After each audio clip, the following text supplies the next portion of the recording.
Hi, Jeremy Peterson here with Vesta Real Estate in Ogden, Utah. It is January 2021 and time for a real estate recap of last year.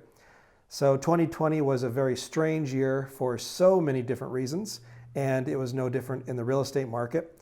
Let's go ahead and review some charts for our Weber County market to see what happened. This first chart I'm going to show you shows sales volume, and everything looks up for the year except May of 2020. And of course, that was a month after the lockdown.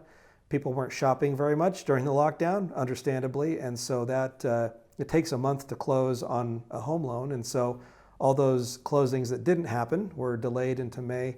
And then once the lockdown ended, people got back in the market and it was just up, up, up.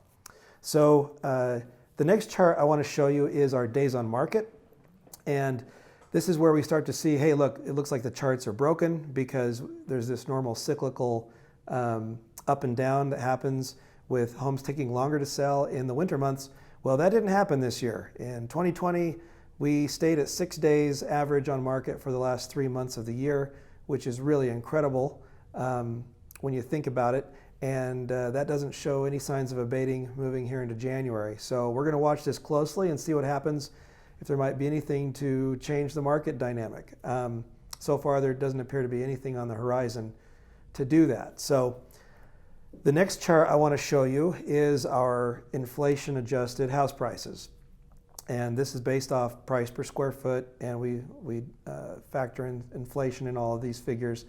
And this chart just looks almost as broken as the last one, where you have this parabolic increase going on right now. 2020 was a meteoric rise for house prices in a 1 year time span. So something incredible, and certainly we felt it being in the market, trying to shop with buyers and work with sellers selling homes.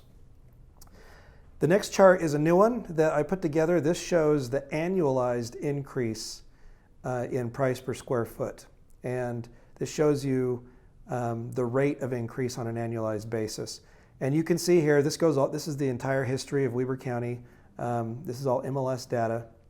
You can clearly see that there was some sluggishness during the recession of 2000 to 2003. Then we had the bubble. Then we had the Great Recession, clearly in this chart. Then for the last many years, we've had this steady increase in house prices, ranging between 5 and 10%. Until 2020. And then we see this crazy breakout where we end the year at 25% annualized rate of increase, which is just crazy.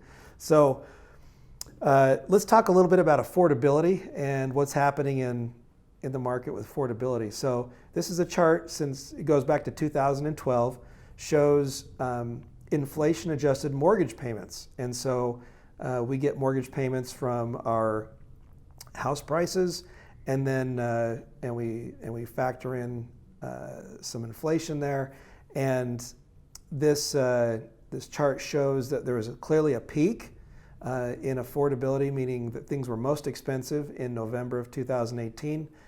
After November 2018, interest rates started to drop dramatically, and we actually saw homes start to get more affordable from that point. Well, house prices have continued to increase during this whole period, and so now house prices are increasing faster than interest rates were dropping, and just in December we've exceeded now the peak that we had in November 2018. If we pull back and look back through history here, you can see that there's only been a couple times in the past 25 years where we have exceeded this level of, I'll call it unaffordability.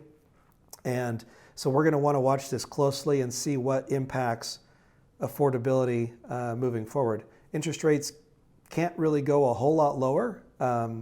House prices are up because supply and demand is driving them that direction.